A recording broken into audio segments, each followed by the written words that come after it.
বিসমিল্লাহির রহমানির রহিম। সম্মানিত দর্শক মণ্ডলী, আসসালামু আলাইকুম। আমরা এই মুহূর্তে অবস্থান করতেছি লালমনিরহাট জেলার হাতীবান্ধা থানা সানিয়াজান ইউনিয়ন 1 নং ওয়ার্ড জমগ্রাম গ্রামে।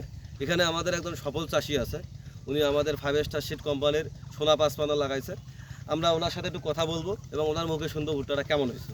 আসসালামু আলাইকুম। ওয়ালাইকুম সালাম। বড় ভাই কেমন আছেন? আলহামদুলিল্লাহ খুব ভালো আছি। এটা কোন জায়গা ভাইয়া? এটা হলো ঠ্যাংজারা মুন্সিপাড়া 1 নম্বর ওয়ার্ড। 1 নং ওয়ার্ড।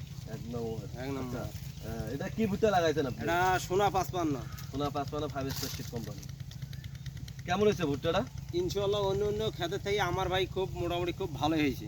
মোটামুটি ভালো হয়েছে। এই ভুট্টাটা কি এর আগে লাগাইছিলেন না এবারে প্রথম? না, এবারে প্রথম। আগে লাগাছি তোমার 5 স্টারে ভুট্টা, তোমার টাইগার 55 5 স্টার কোম্পানিরই অন্য জাল লাগাছি। আর এবার লাগাছি সোনা ভুট্টাটা। তা অন্য জমির থেকে ফসলের থেকে আমার মোটামুটি শতকে 1.5 মণ করেই আসবে।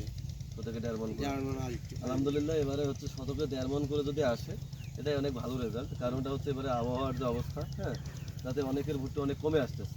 পাশাপাশি আপনি যে এখানে সোনা ভুট্টাটা লাগাইছেন, পাশাপাশি তো অন্য কোম্পানির অন্য ভুট্টা লাগাইছেন, ওটার তুলনায় এটা কেমন মনে হচ্ছে? ওটা অন্য খেতে বিসির থেকে এই সোনা 55 ফসলের রেজাল্ট এই সামনেতে আমরা দেখতে পারতেছি মোচাগুলো অনেক ভালো হয়েছে এবং দুইটা করে যে মোচাগুলো হয়েছে, হ্যাঁ, দুইটাই সাবেক হয়েছে এবং মোচাগুলো সব পরিপূরক মোচা হয়েছে। এখান থেকে বুঝতে হবে যে আপনি একজন পরীক্ষিত কৃষক বা সফল চাষি। হ্যাঁ, এই কারণে বলবো যে যেহেতু আপনি সোনা 55 লাগাইছেন, এর আগে তো লাগান, এবারে প্রথম লাগাইছেন। এবারে প্রথম। যদি আপনার কাছে মনে হয় যে না সোনা 55 ভুট্টাটা অনেক ভালো হয়েছে, রেজাল্ট ভালো আসবে, আপনি লাভবান হবেন, সেক্ষেত্রে আপনার আশেপাশে যে কিছু চাষি ভাইরা আছে যারা ভুট্টা চাষ করে, তাদের তো যারা ভুট্টা চাষ করে তাদের ভুট্টা লাগাইতে হবে। হ্যাঁ, সেখানে যদি ওরা এই সোনা 5 স্টার সিড কোম্পানি সোনা 55 লাগায়, তাহলে দেখা যাবে যে অন্যান্য ভুট্টা থেকে যে 2-4 ভুট্টা বেশি হয় তাহলে লাভ। হ্যাঁ, যদি ওনারা লাভবান হয় তাহলে তো আমরাও লাভবান। এই ক্ষেত্রে আমি আপনাকে সাজেস্ট করবো যে আপনার আশেপাশে যারা ভাই বেড়াদার বা চাষিরা আছে তাদেরকে বলবেন যে সোনা 55 ভুট্টা আমি লাগাইছি, অনেক ভালো রেজাল্ট হয়েছে, আপনারাও লাগাবেন।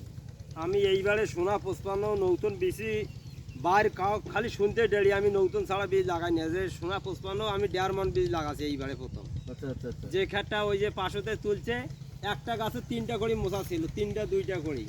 এটা হলো 2টা করে, 2টা একটা শতকরা 2টাই যে, এবং 2টা মোচা যেগুলো হয়েছে সবগুলো পরিপূরক মোচা হয়েছে। পরিপূর্ণ এই মোচা দেখেন এই যে 1 হাত করে মোচা বুঝলেন, আমরা দেখতে পাচ্ছি। এবং যে মোচাগুলো করছি সবগুলো দেখা যাচ্ছে অনেক বড় মোচা হয়েছে। হ্যাঁ, এগুলাতে আসলে অনেক ভালো রেজাল্ট হতো যদি আবার আবহাওয়াটা একটু ভালো থাকতো, আরো ভালো মানের রেজাল্ট হতো।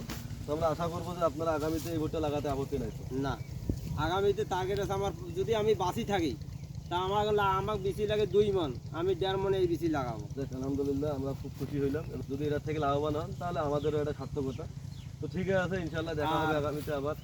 আর আমিও এই বেশি অন্য লোককে যায় নিচে তাই করি, কৃষকের মুখে বিপুল হাসি, কয় দাদা এই ভুট্টা যদি আমাদের থাকে তাহলে আমরা সোনার বাংলাদেশে, আমরা সোনার দেশ, আমরা সোনার ফসল ফলাইতেছি। তা তো অবশ্যই। যদি আমি আবার আমার বন্ধু 10 কেজি, এক বন্ধু নিছি, এক বন্ধু 5 কেজি দিছি। কালকে আমি তার ভুট্টা বাড়ি দেখাইয়া কয়েছে দাদা এইরকম ভুট্টা যদি হয় শতকে 1.5 মণের উপর হবে ওদের। তাহলে আমরা যে মোচাগুলো দেখতে পাচ্ছি এগুলো তো আলহামদুলিল্লাহ অনেক ভালো রেজাল্ট হবে। হ্যাঁ, এবং 1.5 মণের উপরে হবে।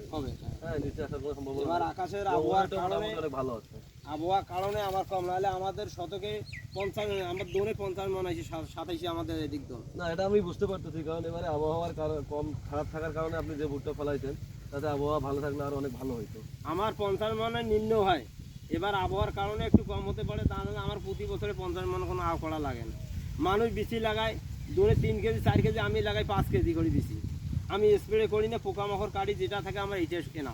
এবং আরেকটা বিষয় হচ্ছে আপনি ভুট্টা কিন্তু অনেক ঘন লাগাইছেন। হ্যাঁ, এত ঘন ভুট্টা লাগার পরও এত বড় মোচা আসলে এটা কাঙ্ক্ষিত না, যে এত ঘন করার পরও আপনার অনেক ভালো মোচা হয়েছে। আমার এই একদম জমির ভিতরে আমি 5 কেজি বেশি লাগাচ্ছি, আমি কোনো পোকা মারা স্প্রে করি না। আমার দেখো কিল হাতের মুঠ, দেখো কোনোটা কলা কোনো কম বেশি আছে নাকি, আপনি এখানে দেখেন। এখানে আমরা দেখতে পাচ্ছি যে এটা হচ্ছে 3 থেকে 4 ইঞ্চি আপনার গ্যাপ থাকবে, এর মধ্যে দেখেন নিচে দেখেন 4 আঙ্গুল ফাঁক, তার ভিতরে 2টা করে কলা, কোনো সময় কম আছে নাকি? কেন আমার জমিতে 50 মণ 60 মণ কাউরি কেন ভুট্টা আসবে না? না, এটা তো অবশ্যই, কারণ আপনার ঘন লাগার কারণে যেখানে মোচা ছোট হওয়ার কথা ছিল সেখানে কিন্তু ছোট হয়নি, সব মোচাগুলোই বড় হয়েছে আলহামদুলিল্লাহ। তো ঠিক আছে আবুল ভাই, দেখা হবে, কথা হবে ইনশাআল্লাহ আগামীতে।